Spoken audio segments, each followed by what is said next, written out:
Thank you for listening to Real Inside Sales Talk with Mark and Jason, episode 21. Find us at realinsidesalestalk.com. Find us on Facebook at facebook.com/ISA Talk. Review, like, and share us on Stitcher, iTunes, all your favorite podcatcher apps, and we'll see you again next episode. Thank you for listening. Welcome to Real Inside Sales Talk with Mark and Jason, episode 21. Folks, we're going to talk about some cool stuff tonight. Mark, how are you, man? Man, I'm doing all right. We're going to talk about how you should treat others. Really? Yeah. Okay. We are. That's a great topic because I like treating people with respect and kindness. That's just me, though. That's me. I listen to a lot of death metal. Slayer, man. Slayer. Yeah. Gets me pumped up to make some sales. Oh, yeah.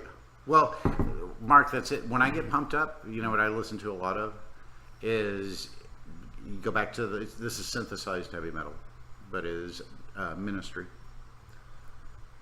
Probably wouldn't have guessed that, would you? Would not. That would be the last thing. And Black Sabbath.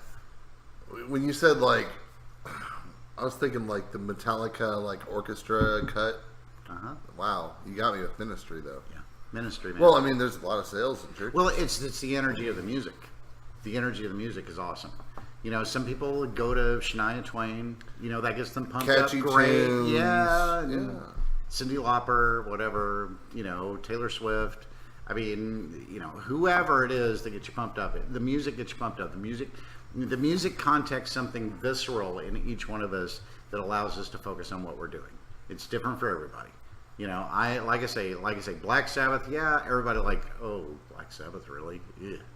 Well, to me, there are certain songs. If people get past the initial, you know, their preconceived notions over something, you know, and you dig in and discover something about something, you're going to learn something.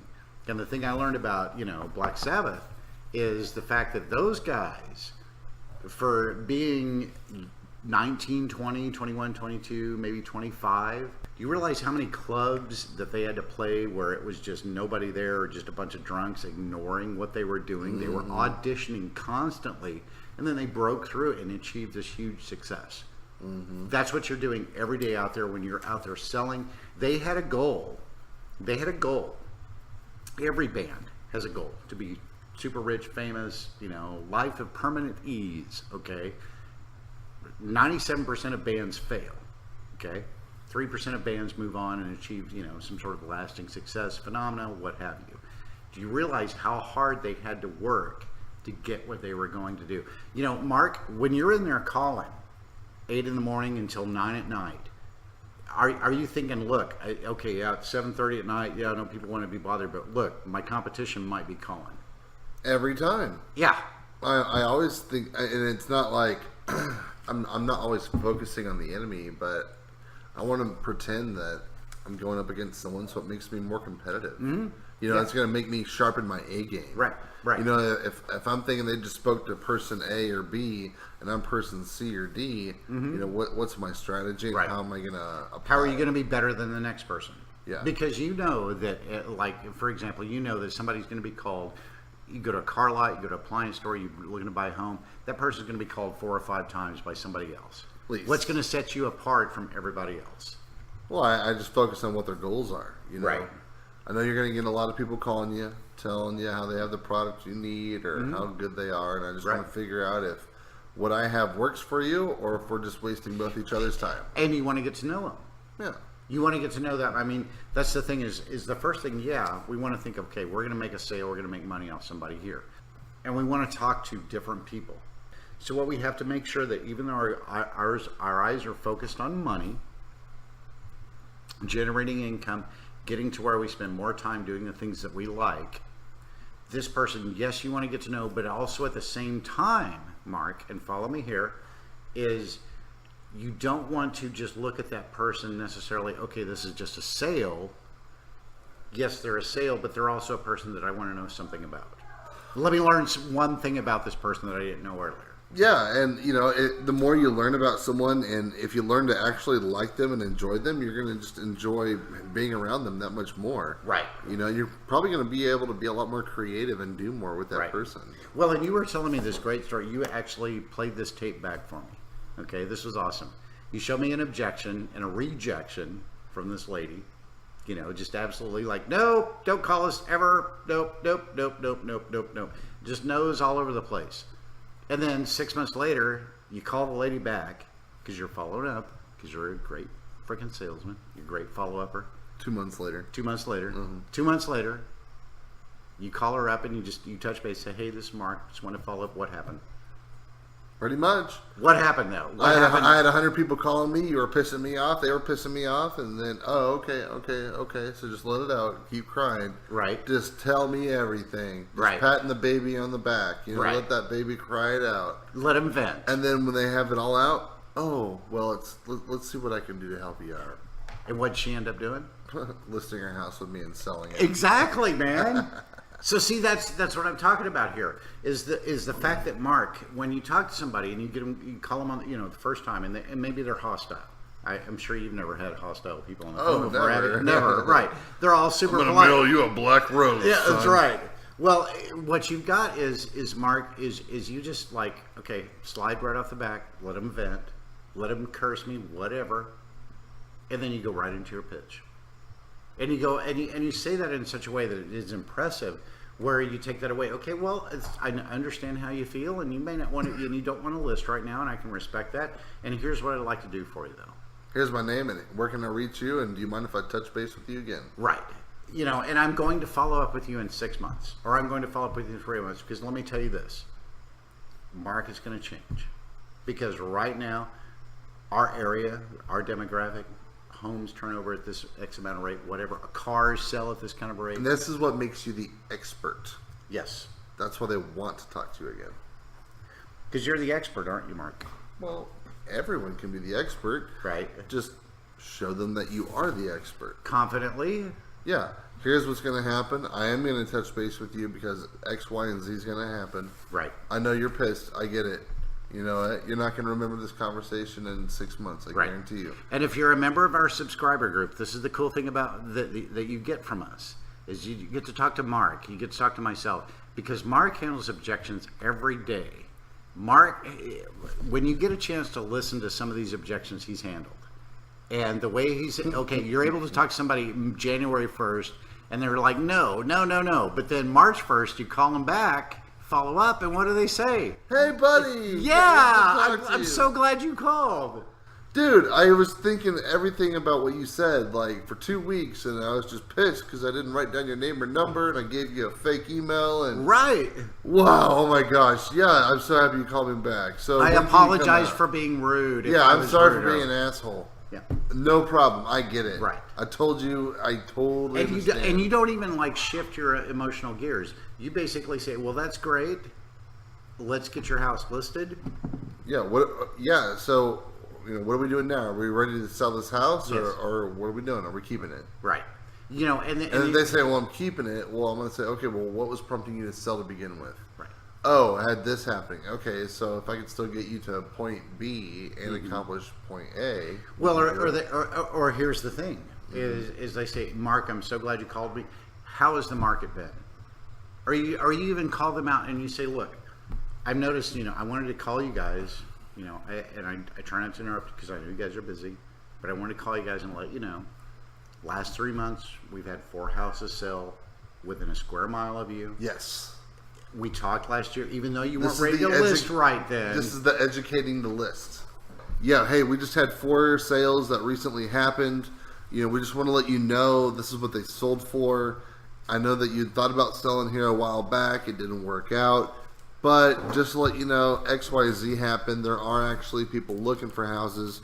Right. So if you're still remotely considering selling, let's talk about this immediately. Right. I wanted to let you know, look, there's been a lot of activity in your neighborhood, and even though you had some frustrations, January when we talked, I wanted to let you know those frustrations are starting to ease because I've had 4 houses in the last 6 weeks sell within a square mile of you, and I just wanted to talk to you again about listing your home. Are you still interested?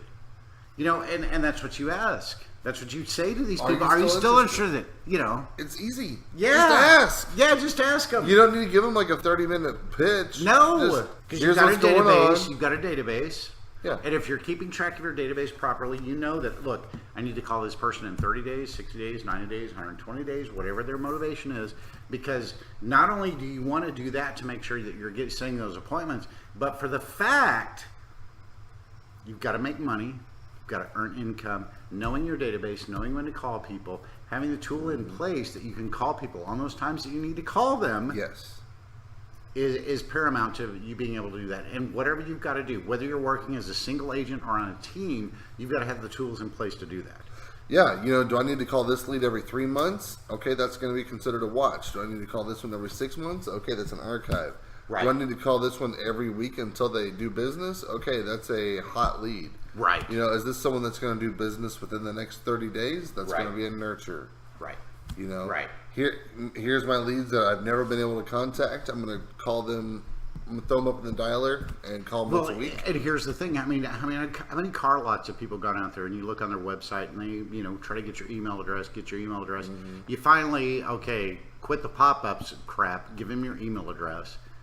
How many of them actually contact you? Or how many of them actually contact you with a non-automated email? Spam email. They all that says, do. "Hey, great! Thank you for looking at our cars and Thank our you for lot." registering on our car website. So do you not have a system in place that when it comes back, it goes to you, Mark, and you, Mark, are able to initiate an email that says, "Hey, this is Mark." That's when you send a video message. Right. Hey, That's when you send a video I message. just saw you came to my website. Just want to say, hey, thanks. I'm the owner. If you need anything, let me know. If you're not a team leader out there looking at some of these tools, BombBomb, by the way. Right. BombBomb is good. BombBomb is awesome. Video message. You can send 3,500 video messages a month for $49.99. Exactly, and that's a great tool, Mark. Because Yeah, most we'll people put it on do the video, website. Yeah, we'll put it in our show notes. I do that. I send people video messages all the time, and they'll love it. Right, and no matter what you're doing, when they have a video and they can see you as a person, see you that you're actually doing what you're doing, that's where your product loyalty comes in.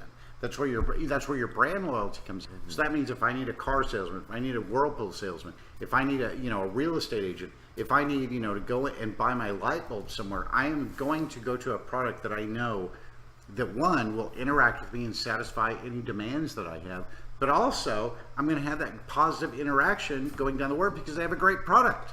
And Mark, that's what you do.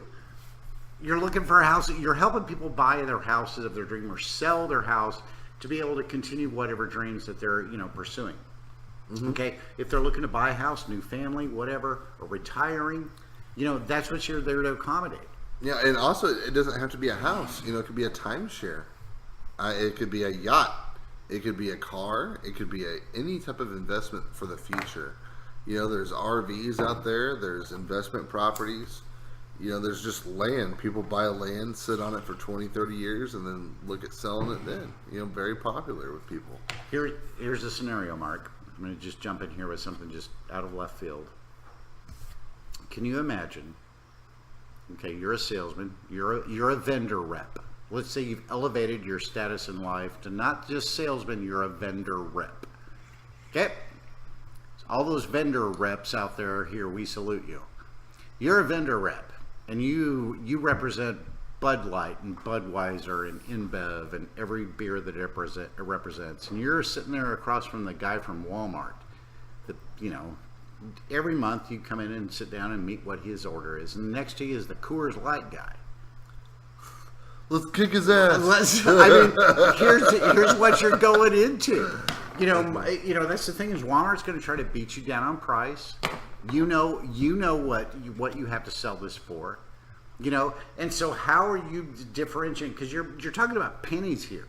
Mm-hmm. Pennies, but then pennies add up to millions. Because if you're a Coors Light vendor and you want more shelf space in Walmart, how are you going to leverage to do that? If you're the InBev, Budweiser representative from Walmart, how are you going to leverage shelf space? You're the Dorito, you're the Frito-Lay guy. You're the popular. This is our social media campaign. This is how popular it's going to be. This is what test campaigns have already shown. So you're going to pay a little bit more for this product now, and it's going to return for both of us. And the great thing about being one of those salesmen is you can hype on whatever sporting events. Super Bowl coming up in 2 weeks. Christmas, Halloween, 4th of July, Labor Day, Memorial Day weekend. You're the Armour hot dog bun salesman. Are you planning on 4th of July to be one of your best freaking dates? You planning on grilling out in the springtime weather when it's so nice? Before So all what that do hot you- July weather comes? Yeah, so what are you and your team, what are you doing for your team to make sure that, okay, we're Armor Hot Dog and we have these, hot dogs and buns. What are we going to do to make sure our sales exceeded last quarter? Because you're the Apple iPhone salesman and you're the Apple iPhone salesman for Verizon or AT&T. And you say, look, yeah, we release a product every year, so you need to be able to advertise this, and we're only going to cut you in on 5%. I know last year was 10, but this year is 5. How are you as a salesman working with other salespersons going to be able to affect that? And this goes back to the individual salesperson, is how are you going to be able to, when you talk to that person, that for sale by owner, that person who's done the expired, or that person who just called and says, hey, I want to list my house, what are you going to do to provide them with the incentive, the urgency, and the knowledge to be able to get them to list with you or buy with you? Really, just start talking. Just have a conversation. Don't be embarrassed by your questions. Don't be like, I'm sorry if I offend you, but, or just another thing, avoid politics. Right. Oh, yeah. Of course, avoid politics. I'd love to talk to you about that, but office policies, I can't talk about that while I'm on the job, and just blame it on the office policy. However, Mark, I'm just going a little digression here. Anytime I walked up to a house that I wanted to list and they had whatever, party slogan in the yard, that's what I was. Is it Democrat? Okay, I'm a Democrat. Republican? I'm a Republican. It's, hey, let's, cut down, all the advertisements between here and there. Okay, I'm that. I'm whatever you want to be initially. Okay, because all I'm wanting to do is get in the door and talk to you and pitch you my product. Because my product is the most outstanding product there is. So what I'm gonna do, Mark, is what we want to talk about on today's episode is how to get people to like you. We talk about a lot of the times, the fact that you run into obstacles and that kind of thing with people. You meet a lot of different people. You're cold calling people. People come at the parking lot. People come in the store. You're talking about working at a Verizon store. I've had bad experiences there because the salesman I say good and bad. I've had some good ones. So how do you get people to like you, Mark? You gotta learn how to bullshit. That's what it is you have to learn how to bullshit. Right. Well, we're not saying in lying in the sense, but you have to learn how to chat. You have to be able to talk about something. You have to have the nerve to do it too. Like, hey girl, did you get those over at Lugs? Did you get those at Have you ever been? Hey, did I meet you at that party over at? Hey, do you have a sister named Stephanie? Right. Or I know I've seen you somewhere before. Do you remember? Are you a YouTube star? Yeah, there you go. Well, do you remember in high school, or for the millennials out there, ever been online gaming?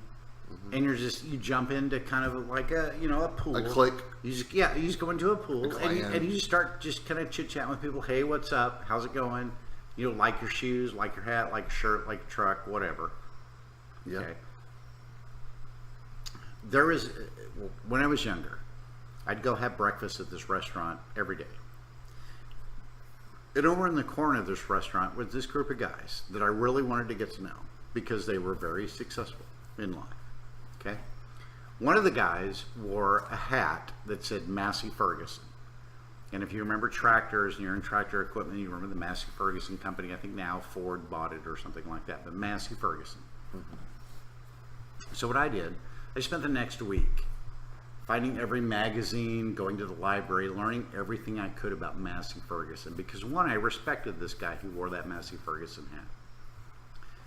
So after a couple of weeks of learning about Massey Ferguson's, learning about their different equipment, their tractors, their company, everything I could possibly learn, I got up the nerve to go over to the guy who was wearing, and his name is Mr. Ferguson. That's what I call him, day until he died.